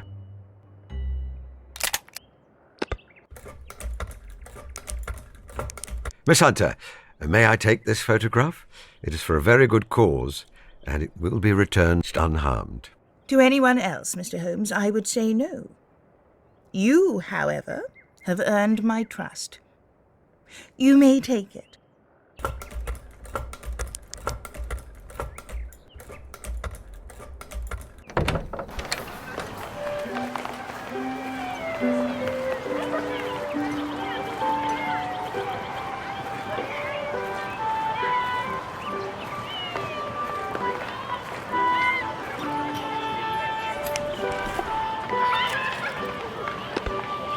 What's that? This is... Where did you get this? You are the soldier in the photograph, I believe. Yes. And the woman is my wife, Jane. And the little girl, my daughter, Tilda. I thought this was lost.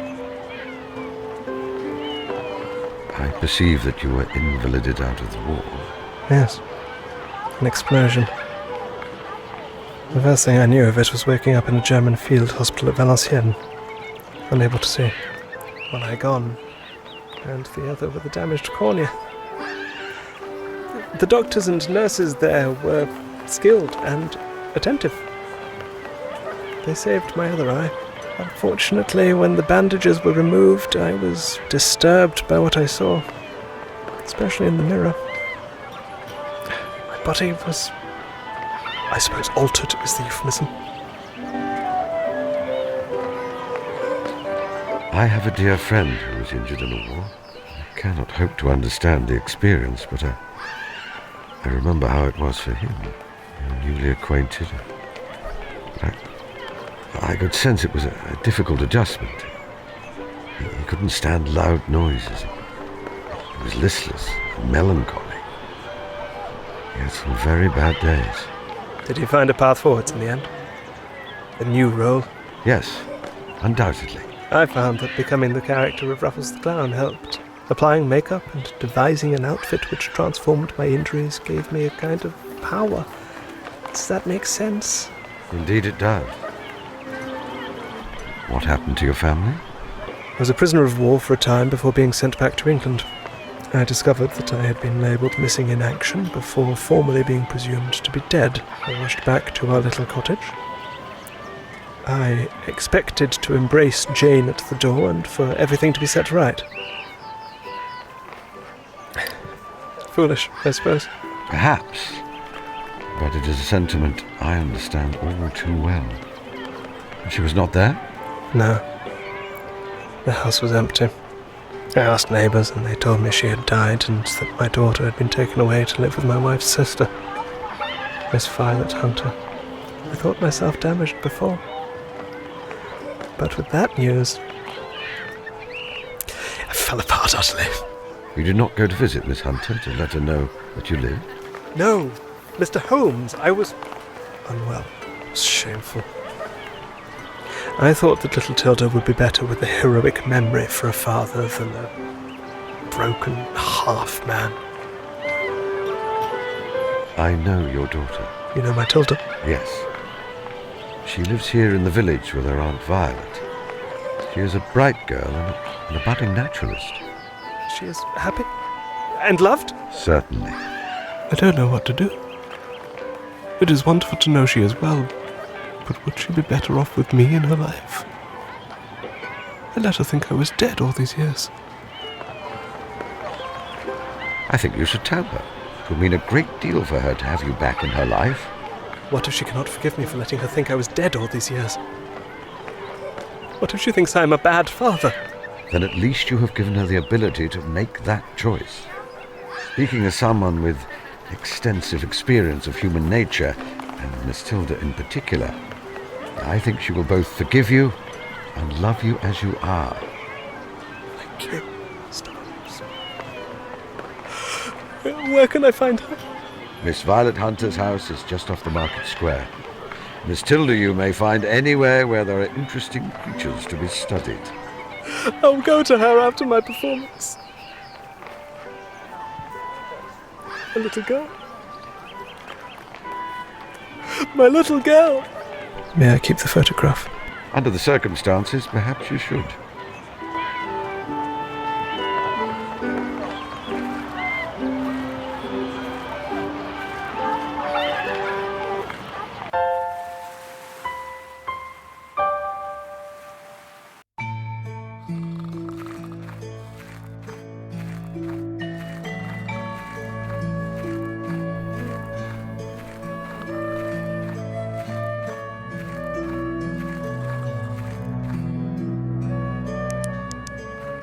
Watson, wake up. Mm-hmm.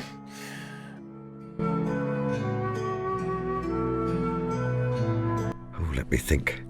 Am I ready to spring my surprise on Watson? I have a surprise for you. A surprise? Yes, one worth waking up for, I assure you. Follow me.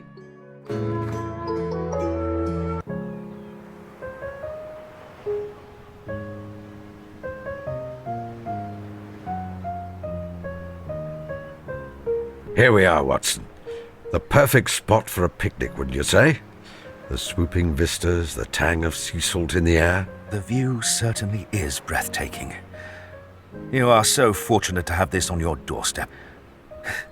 It makes one never want to see London again. After so long here alone, I have almost forgotten my fortune. When one has experienced a thing many times, a receptive companion works wonders to rekindle the enjoyment. That is your greatest gift, my dear fellow. It always was. I worked many cases alone, but it is the ones where you accompanied me that are the most treasured in my memory. Thank you, Holmes.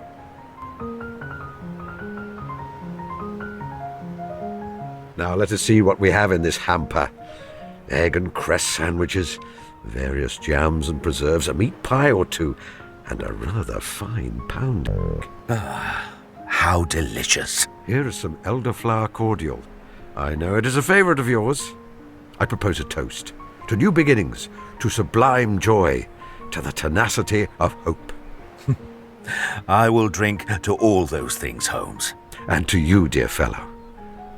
I'm so very pleased you came here. It is precisely the rest cure I needed. I actually have a confession to make. Oh? I knew you were set upon mischief today, and so I followed you and observed your actions at a distance. It was not deliberate. I intended to make myself fully known to you, but it became obvious that you had some secret plan, and, well, I was curious. I am sorry, dear fellow. You followed me. I did not see you. You taught me that when you are covertly following someone, that is precisely what the person should see. Every time I returned to my house, you were there, asleep. I am no actor, but even I can feign being asleep, Holmes. Watson, you are extraordinary. Absolutely extraordinary. Oh, look at that gentleman with the little girl. The one I was surprised to see you hold so much avuncular feeling for. Father and daughter? Yes, there is no mistaking it. They are a perfectly blessed pair.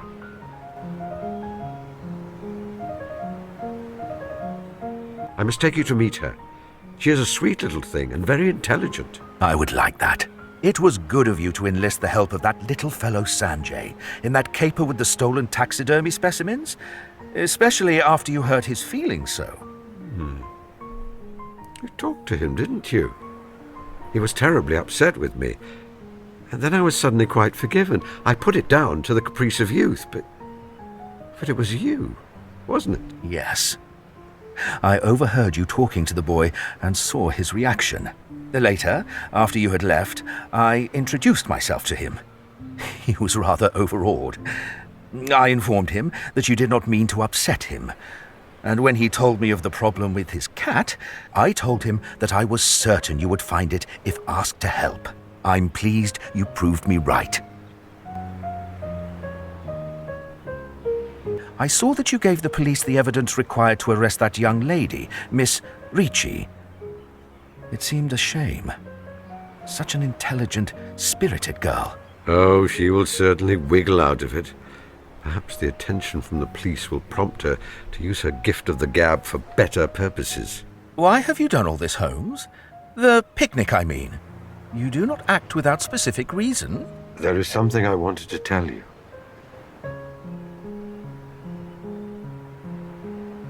English is such a limited language in this department. The Greeks had superior understanding. I've heard there are 7 words in ancient Greek for love. Eros, that passionate, romantic love of the style you and your wife were blessed with, has never interested me. But philia, friendship and supreme affection between 2 equals, that has been a wonderful gift bestowed by you upon me. A gift we have shared, Holmes.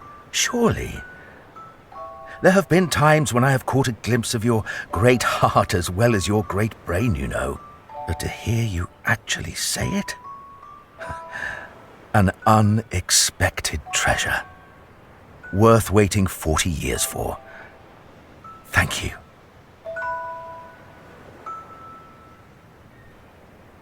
Yet I have mistreated you terribly, Watson.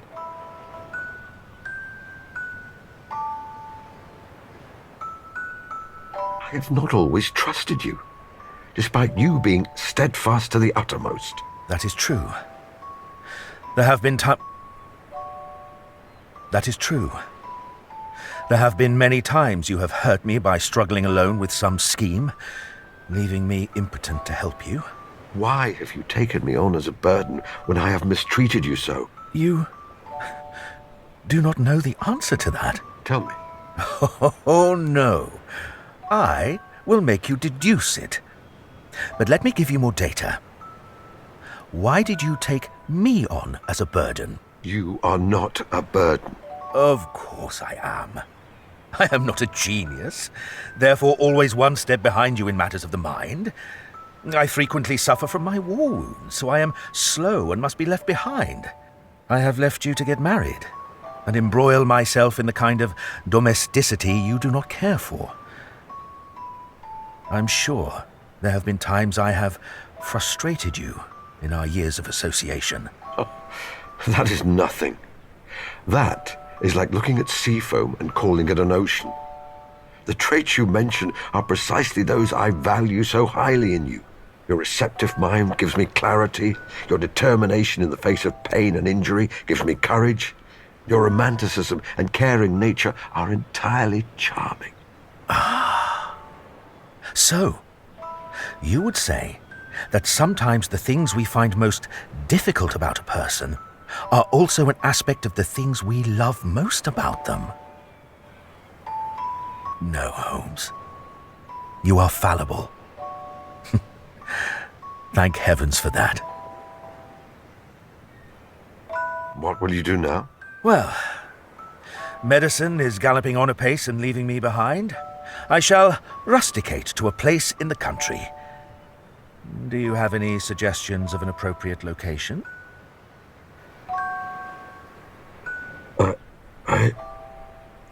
Holmes, you are trembling. Oh, confound snakes and air guns and waterfalls and maddening poisons. This is fear. Whatever are you afraid of? You have artfully opened the way for me to ask you to stay here, for this to be your home as much as mine. But I'm afraid I will treat you badly. We will quarrel terribly, and then I will lose you again. Of course we will quarrel. You think that two caring people whose lives are caught up together never get thoroughly sick of each other? When we do, we shall see it through together. I think there will be no more partings. Except the one brought about by Death himself. And I think even he may have a hard time of it. You promise it, Watson? Yes. I promise it. Then I shall promise too. No more partings.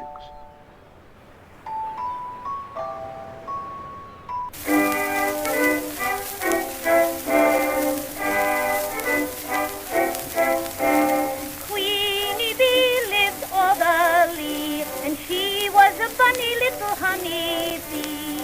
Billy Bumble used to mumble round the rosemary, where she would meet him, greet him, and then treat him to some honey spree.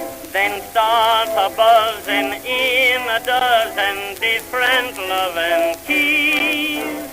Be my little baby bumblebee. Buzz around, keep a buzzing round. Bring home all the honey love to me. Little bee, little bee, little bee. Let me spend the happy hours roving with you amongst the flowers. And when we get where no one else can see, cuddle up, cuddle up, cuddle up. Be my little baby bumblebee. Buzz around, keep a buzzing round. We'll be just as happy as can be. You and me, you and me, you and me. Honey, keep a buzzing, please. I've got a dozen cousin bees, but I want you to be my baby bumblebee.